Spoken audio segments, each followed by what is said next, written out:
اللہ الرحمن الرحیم۔ شیخ ابو عبداللہ اندلوسی کا واقعہ۔ اور شیخ ابو عبداللہ اندلوسی کا واقعہ حضرت شیخ رحمۃ اللہ علیہ فرماتے ہیں کہ میرے دل میں ایسا جمع ہوا ہے اور چوبا ہوا ہے کہ اکثر بے اختیار زبان قلم پر آ جاتا ہے۔ میں سالکین اور تصوف سے ذرا سا تعلق رکھنے والوں کے متعلق بھی یہ چاہتا ہوں کہ ہر ایک کے دل میں اترا ہوا ہے۔ شیخ ابو عبداللہ مشہور شیخ المشائخ اندلس کے اکابر اولیاء اللہ میں ہیں۔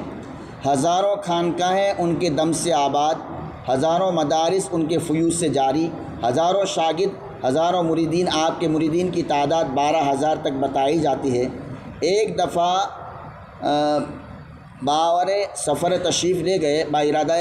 تشریف لے گئے ہزاروں مشائخ و علماء ہمکاب ہیں، جن میں حضرت جنید بغدادی رحمۃ اللہ علیہ، حضرت شبلی رحمۃ اللہ علیہ بھی ہیں۔ حضرت شبلی کا بیان ہے کہ ہمارا قافلہ نہایت خیرات و برکات کے ساتھ چل رہا تھا کہ عیسائیوں کی ایک بستی پر گزر ہوا۔ نماز کا وقت تنگ ہو رہا تھا، بستی میں پانی نہ ملا۔ بستی کے باہر ایک کنویں پر چند لڑکیاں پانی بھر رہی تھی۔ حضرت شیخ کی نگاہ ایک لڑکی پر پڑی۔ حضرت کی نگاہ اس پر پڑتے ہی تغیر ہونے لگا۔ حضرت شبلی رحمۃ اللہ علیہ فرماتے ہیں کہ شیخ اس کی گفتگو کے بعد سر جھکا کر بیٹھ گئے۔ 3 دن کامل گزر گئے کہ نہ کھاتے ہیں نہ پیتے ہیں، نہ کسی سے بات کرتے ہیں۔ حضرت شبلی کہتے ہیں کہ سب خدام پریشان حال تھے۔ تیسرے دن میں نے جرأت کر کے عرض کیا، یا شیخ، آپ کے ہزاروں مریدین آپ کی اس حالت سے پریشان ہے۔ شیخ نے ان لوگوں کی طرف متوجہ ہو کر کہا، میرے عزیزو، میں اپنی حالت تم سے کب تک چھپاؤں؟ پرسوں میں نے جس لڑکی کو دیکھا ہے اس کی محبت مجھ پر اتنی غالب آ چکی ہے کہ تمام اعضاء و جوارح پر اسی کا تسلط ہے۔ اب کسی طرح ممکن نہیں کہ اس سرزمین کو میں چھوڑ دوں۔ حضرت شبلی رحمۃ اللہ علیہ نے فرمایا، اے میرے سردار، آپ اہل و عراق کے پیر و مرشد، علم فضل زہد عبادت میں شہر آفاق ہیں۔ آپ کے مریدین کی تعداد 12,000 سے متجاوز ہو چکی ہے۔ بطفیل قرآن عزیز ہمیں اور ان سب کو رسوا نہ کیجیے۔ شیخ نے فرمایا، میرے عزیزو، میرا اور تمہارا نصیب تقدیر خداوندی ہو چکی ہے۔ مجھ سے ولایت کا لباس سلب کر لیا گیا ہے اور ہدایت کی علامتیں اٹھا لی گئی ہے۔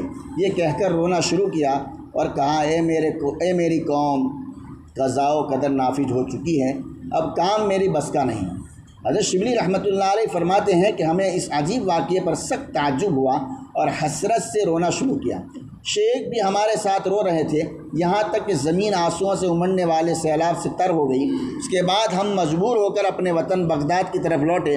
جب ہم نے واپس آ کر یہ واقعات سنائے تو شیخ کے مریدین میں کہرام مچ گیا۔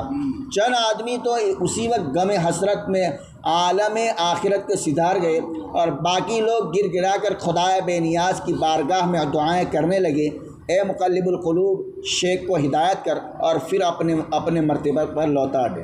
اس کے بعد تمام خانقاہیں بند ہو گئی اور ہم 1 سال تک اسی حسرت و افسوس میں شیخ کے فراق میں لوٹتے رہے۔ 1 سال کے بعد جب مریدوں نے ارادہ کیا کہ چل کر شیخ کی خبر لیں کہ کس حال میں ہیں، تو ہماری ایک جماعت نے سفر کیا۔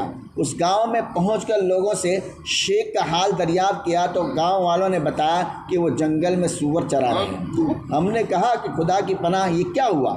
گاؤں والوں نے بتایا کہ اس نے سردار کی لڑکی سے منگنی کی تھی، اس کے باپ نے شرط پر منظور کر لیا اور وہ جنگل میں سور چرانے کی خدمت پر مامور ہے۔ ہم یہ سن کر ششدر رہ گئے اور غم سے کلیجے پھٹنے لگے۔ آنکھوں سے بے ساختہ آنسوؤں کا طوفان امڑنے لگا۔ بمشکل دل تھام کر اس جنگل میں پہنچے جس میں وہ سور چرا رہے تھے۔ دیکھا تو شیخ کے سر پر نصارہ کی ٹوپی اور کمر میں زنار بندھا ہوا ہے اور اس اعضا پر ٹیک لگائے ہوئے خنجروں کے سامنے کھڑے ہیں، جس سے وعظ اور خطبہ کے وقت سہارا لیا کرتے تھے، جس نے ہمارے زخموں پر نمک پاشی کا کام کیا۔ شیخ نے ہمیں اپنی طرف آتے دیکھ کر سر جھکا لیا۔ ہم نے قریب پہنچ کر السلام علیکم کہا۔ شیخ نے کسی قدر دبی آواز سے وعلیکم السلام کہا۔ حضرت شبلی رحمۃ اللہ علیہ نے عرض کیا کہ اے شیخ، اس علم اور فضل اور حدیث اور تفسیر کے ہوتے ہی آج تمہارا کیا حال ہے؟ شیخ نے فرمایا میرے بھائیو، میں اپنے اختیار میں نہیں، میرے مولا نے مجھے جیسا چاہا ویسا کر دیا، اور اس قدر مقرب بنانے کے بعد جب چاہا کہ مجھے اپنے دروازے سے دور پھینک دے تو پھر اس کی قضا کو کون ٹالنے والا ہے؟ اے عزیزو، خدائے بے نیاز کے قہر و غضب سے ڈرو، اپنے علم اور فضل پر مغرور نہ ہو۔ اس کے بعد آسمان کی طرف نظر اٹھا کر کہا، اے میرے مولا، میرا گمان تو تیرے بارے میں ایسا نہ تھا کہ تو مجھ کو ذلیل و خوار کر کے اپنے دروازے سے نکال دے گا۔ یہ کہہ کر خدا تعالیٰ سے استغاثہ کرنا اور رونا شروع کر دیا اور فرمایا، اے شبلی، اپنے غیر کو دیکھ کر عبرت حاصل کر۔ شبلی نے روتے ہوئے عرض کیا، اے ہمارے پروردگار، ہم تجھی سے مدد طلب کرتے ہیں اور تجھی سے استغاثہ کرتے ہیں، اور ہر کام میں ہم کو تیرا ہی بھروسہ ہے، ہم سے یہ مصیبت دور کر دے کہ تیرے سوا کوئی دفع کرنے والا نہیں۔ خنزیر ان کا رونا اور ان کی دردناک آواز سنتے ہی ان کے پاس جمع ہو گئے اور انہوں نے بھی رونا اور چلانا شروع کر دیا۔ ادھر شیخ بھی زار و زار رو رہے تھے۔ حضرت شبلی نے عرض کیا کہ شیخ، آپ حافظ قرآن تھے اور قرآن کے ساتوں قراتوں سے پڑھا کرتے تھے، اب بھی کوئی اس کی آیت یاد ہے؟ شیخ نے کہا، اے عزیز، مجھے قرآن میں 2 آیتوں کے سوا کچھ یاد نہیں رہا۔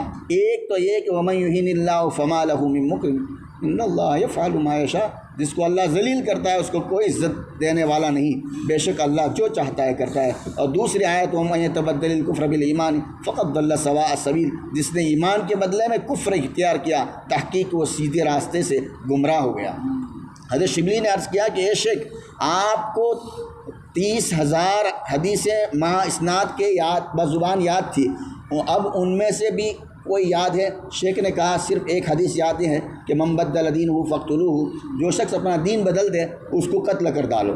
حضرت شبلی فرماتے ہیں، ہم نے یہ حال دیکھ کر شیخ کو وہیں چھوڑ کر بغداد کا قصد کیا۔ ابھی 3 منزل طے کرنے پائے تھے کہ تیسرے روز اچانک شیخ کو اپنے آگے دیکھ کر ایک نہر سے غسل کر کے نکل رہے ہیں اور بآواز بلند شہادتین اشہد ان لا الہ الا اللہ و اشہد ان محمد رسول اللہ پڑھتے جاتے ہیں۔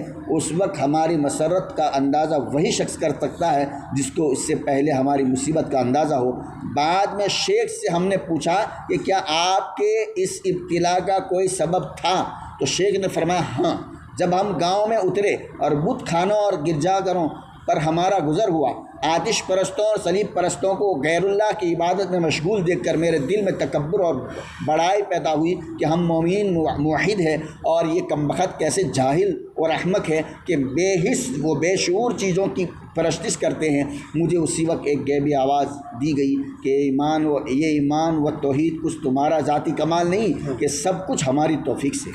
کیا تم اپنے ایمان کو اپنے اختیار میں سمجھتے ہو؟ اور اگر تم چاہو تو ہم تمہیں ابھی بتلا دیں۔ اور مجھے اسی وقت یہ احساس ہوا کہ گویا ایک پرندہ میرے قلب سے نکل کر اڑ گیا جو در حقیقت ایمان تھا۔ فقط مجھے اس رسالہ میں اس سارے قصے میں اخیر کا یہ مضمون لکھوانا تھا۔ حضرت فرماتے ہیں، ورنہ اصل واقعہ تو آپ بیتی میں مفصل آ چکا ہے اور صوفی اقبال صاحب نے اسی سے اکابر کے سلوک میں نقل کیا ہے، اور حکیم الیاس نے اس واقعے کو شیخ اندلوسی کا ایک واقعہ شیخ اندلوسی کا ایک عجیب و عبرتناک واقعہ کے نام سے مستقل رسالے کی صورت میں بھی شائع کیا ہے۔ یہ تکبر ایسی بری بلا ہے کہ شیخ المشائخ تک کو بھی کہاں سے کہاں